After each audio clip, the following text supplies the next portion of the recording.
கிருஷ்ணகிரி மாவட்டம் போச்சம்பள்ளி வட்டம் புளியம்பட்டி கிராமத்தில் மாரியம்மன் கோயில் முன்னாடி ஒரு அரச மரம் இருக்குது. அந்த அரச மரத்துக்கு முன்னாடி பார்த்தீங்கன்னா ஒரு நடுக்கல் இருக்குது. அந்த நடுக்கல்ல பார்த்தீங்கன்னாக்கா 4 வரி இருக்குது. அந்த 4 வரியை பற்றி அது என்ன குறிப்பு சொல்கிறது முன்னாள் காப்பாட்சி கோவிந்தர் சார் வந்து சொல்லுவார்.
நம்ம இப்போ வந்து போச்சம்பள்ளி வட்டம் புளியம்பட்டி கிராமத்தில் இருக்கோம். இங்கே இருக்கக்கூடிய ஒரு அம்மன் கோயில் இப்போ புதுசாக கட்டிட்டு இருக்கிறாங்க ஒரு கோயில்.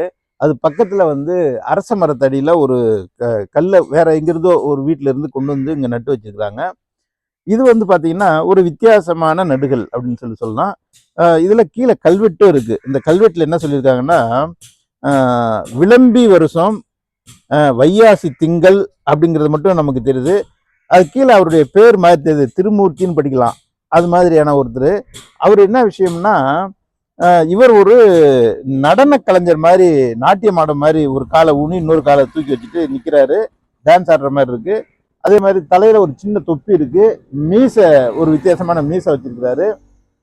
இவர் வணங்கக்கூடிய நிலைமையில இருக்கு. 2 பக்கமும் வந்து இந்த பூ மாதிரி, இந்த பூ மொட்டு மாதிரி இருக்கு. இந்த பக்கம் இது அதே பூ மட்டும் இங்க மலர்ந்த மாதிரி இருக்கு. இது மாதிரியான ஒரு பாவனையில் இந்த நடுகள் தான் அதை சொல்லணும்னா ஒரு நடன கலைஞருக்காக எடுக்கப்பட்ட நடுகள். இதனுடைய கலையமைப்பு பார்த்தீங்கன்னா ஒரு 150 வருடங்களுக்கு முன்னால் உள்ள அமைப்பில் இதை செஞ்சுருக்கிறாங்க. அதுதான் இந்த நடுகளினுடைய ஒரு சிறப்பு.